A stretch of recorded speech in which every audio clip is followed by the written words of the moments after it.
1980-ci ildə keçmiş Yugoslaviyanın lideri olan Iosif Broz Tito barədə hazırladığımız materialı sizə təqdim edirik. 7 may 1892-ci ildə Avstriya-Macaristan İmperiyasının Kumrovets kəndində Frona və Maria Broz cütlüyünün 15-ci uşağından 7-cisi Iosif dünyaya gəlir. Sonradan o Tito təxəllüsünü də adına əlavə edəcək və bütün dünyada Iosif Broz Tito kimi tanınacaqdır.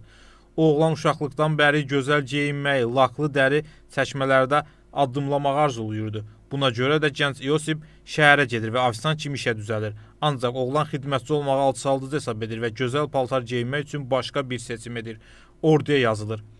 Lakin 1-ci Dünya müharibəsinin başlaması ilə bu təxirə salınır. Iosif bir xorvat olaraq Zagreb piyada alayına yazılır. O əvvəlcə Serbiya cəbhəsində 1915-ci ilin qışından isə Galisiya şəhərində Rusiya İmperator ordusuna qarşı döyüşür. Avstriya-Macaristan İmperiyası ordusunun zabiti Rus qoşunlarına qarşı cəsarətlə vuruşur. Onun tağımı döyüşlərin birində 70 Rus əskərini əsir götürə bilir. Buna görə komandir Broza hətta mükafata da layiq görür. Ancaq 1915-ci ilin martında Rus qoşunlarının hücumu zamanı Brozun əsir düşür. Gələcək Yugoslaviya lideri 5 ildən çox Rusiyada qalır. Əvvəlcə hərbi əsir, sonra qaçaqçı kimi. 1920-ci ildə isə Yugoslaviyaya artıq yetkin, özünə əmin kommunist olaraq qayıdır. Ancaq Yugoslaviya krallığı 28 yaşlı gənc Iosifi yumşaq desək xoş qarşılamır. 1920-ci ilin sonunda Komünist Partiyası rəsmən qadağan edilir. Onun üzvləri repressiya və təqiblərə məruz qalır. Ancaq bu Brozun aktivliyini dayandırmır. 1926-cı ildə Iosif partiyanın gizli hücrəsini qurur və ona rəhbərlik edir. Ancaq bu hücrə tezliklə aşkarlanır və cəzalandırılır. 1929-cu ildə məhkəmə onu 5 illik cəzalandırır. Iosif Broz cəsur kommunist olaraq tanınır və 1934-cü ildə Yugoslaviya Komünist Partiyasının rəhbərliyinə gətirilir.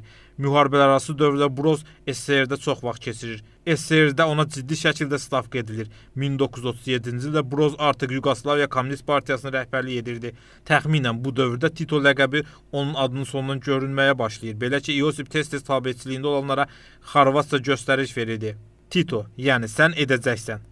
Komanda vermək və rəhbərlik etmək qabiliyyəti ona yaxın gələcəkdə çox faydalı olur. Yugoslaviya 1941-ci ilin yazında Avropada Almaniyanın işğalı altına düşən sonuncu ölkə olur. Bir neçə gün ərzində ölkə Wehrmachtın və müttəfiqlərinin tərəfindən məğlub edilir. Ölkədə təkcə almanlar deyil, xorvat faşistlər və ustaşistlər də meydan sulamağa başlayır. Və bu nəhəng ölüm maşınına qarşı kommunistlərin lideri Iosif Broz Tito öz xalqını ayağa qaldırır. Əvvəlcə partizanları birləşdirmək çətin olur, belə ki, minlərlə döyüşçü ayrı-ayrı qruplarda döyüşürdü.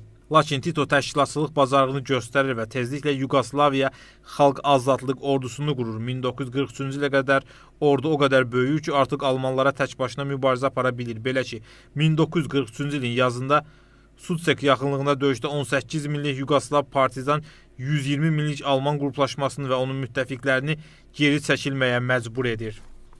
1943-cü ilin sonunda Titonun ordusu nəhəng qüvvəyə çevrilir. Yugoslaviyalı hərbi liderin silahı altında 300 mindən çox insan var idi.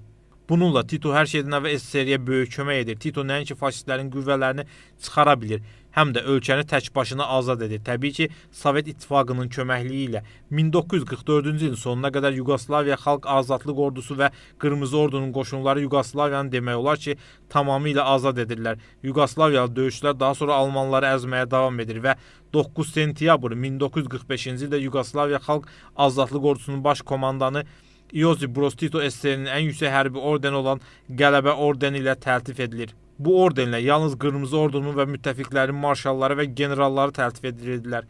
Tito bu yüksək mükafatı alan cəmi 5 əznəbidən biri olur.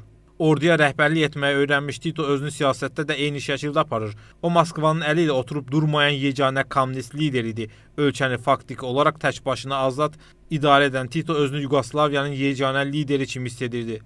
O, Stalinin bir çox iradlarına sərt cavab verirdi. Müstəqil siyasət yürütməyə və SSR ilə hərbi siyasi bloklara girməməyə çalışırdı. Bütün bunlar 1948-ci ildə Yugoslaviya ilə Sovet İttifaqı arasında əlaqələrin kəsilməsinə və Titonun qərb ölkələri ilə yaxınlaşmasına səbəb olur. Sovet mətbuatı Yugoslaviyanı təhqir edərək onu faşist və donuz adlandırır. 1952-ci ildə Dövlət Təhlükəsizlik Nazirliyi Titonun hakimiyyətdən kənarlaşdırılması ilə bağlı əməliyyat hazırlayır, ancaq əməliyyat uğursuz olur. Nikita Xruşov Stalinlə bağlı hər şeyi unutmağa və öz bildiyi kimi həll etməyə çalışır. Uzun illərdən sonra Yugoslaviya liderini Moskvaya dəvət edən də o olur. Düzdür, bu səfər SSR ilə Yugoslaviya arasındakı münasibətləri xüsusi bir şəkildə düzəltmədi. Ancaq necə deyərlər, buz qırılır.